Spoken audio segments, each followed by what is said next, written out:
Hello everyone, welcome. Today I just want to talk about character again.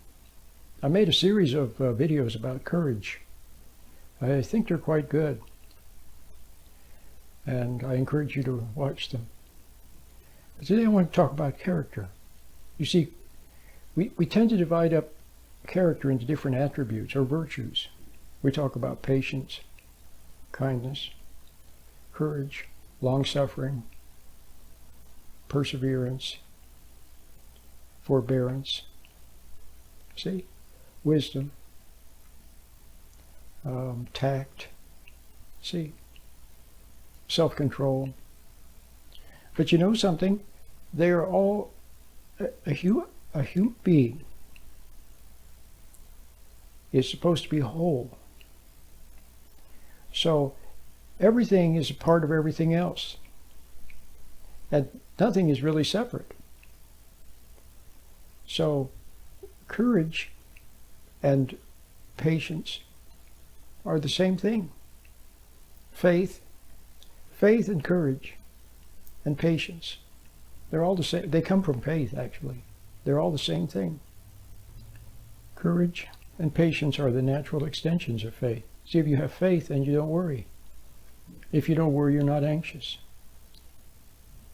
And if you have faith, then you will have courage to act. It won't feel like courage to you. You're just doing what you see as the right thing or the fair thing, the wise thing to do. You just do it.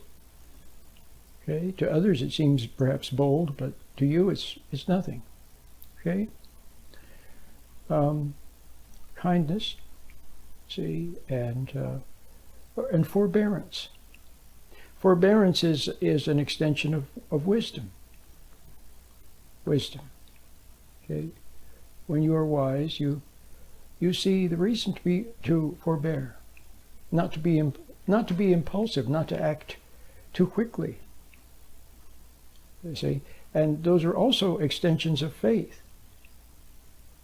See, the faithful person is patient,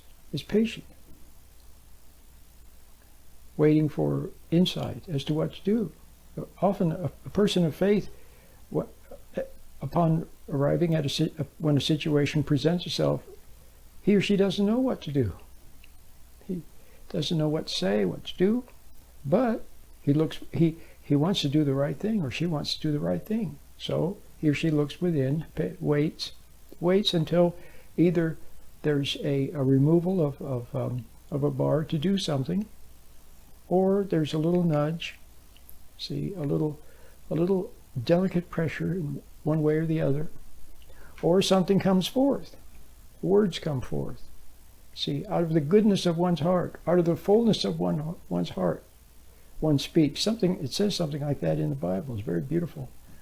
It says very beautifully in the Bible.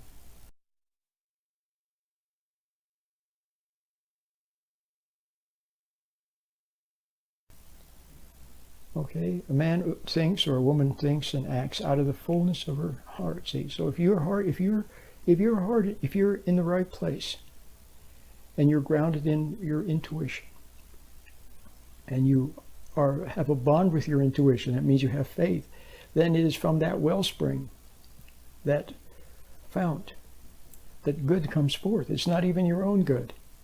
It's not your own good. And when I say good, see, that's another term, and which we could break up into different parts. They're all the same thing. Faith, patience, understanding, compassion, kindness, courage, forbearance, long-suffering. See, they're all the same thing.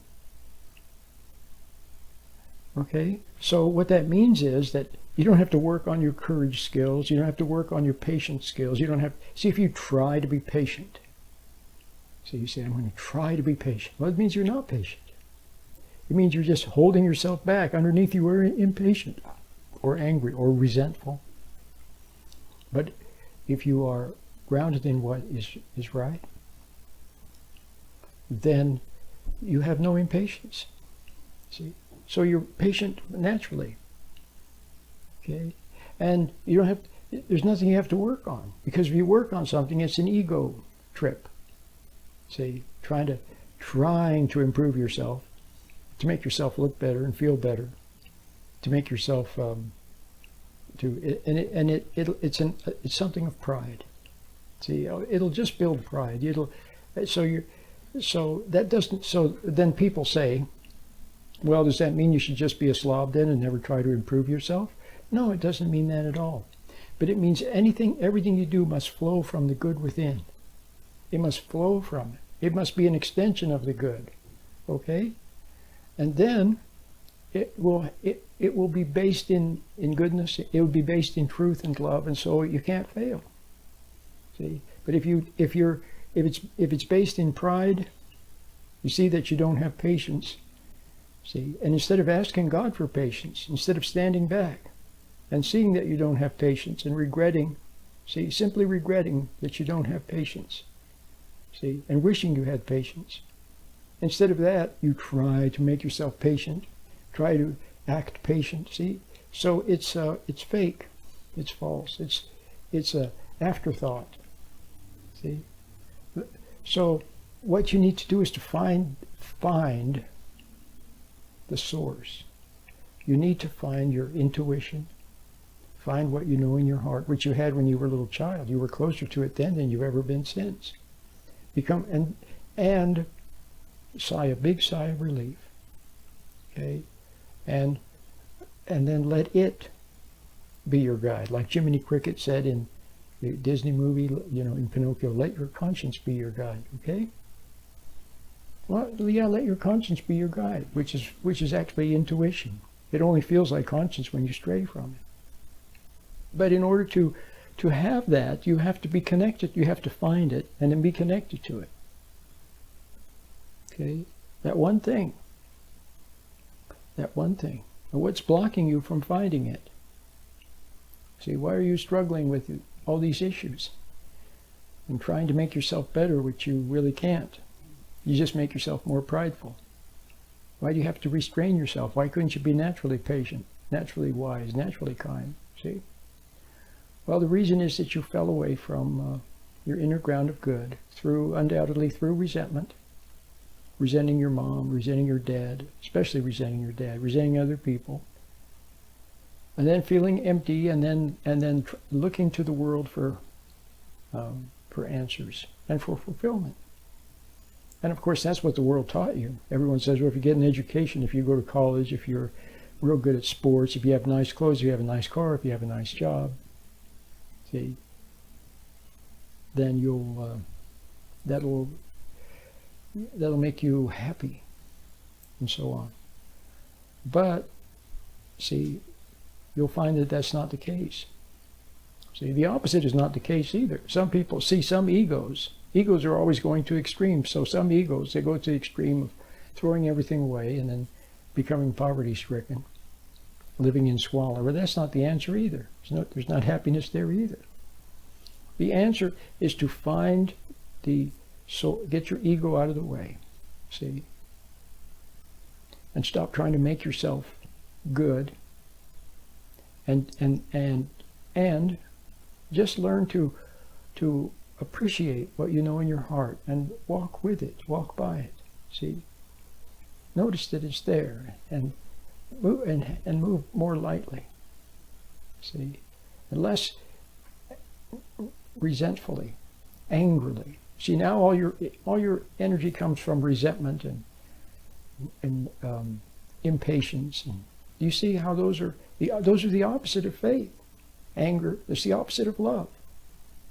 So if you're moving impatiently, angrily, anxiously, excitedly, see, it's the opposite of love and faith. See?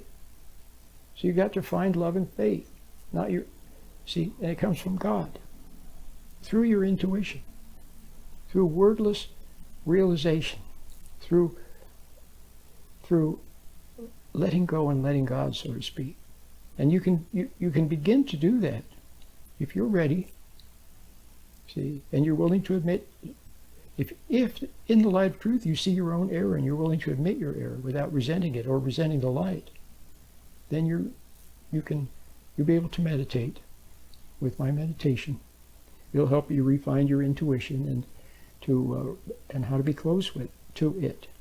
And then it'll take over, and then it'll lead you ever so gently, see, from bondage, see, into freedom, from foolishness into wisdom, from a life that leads to death to eternal life.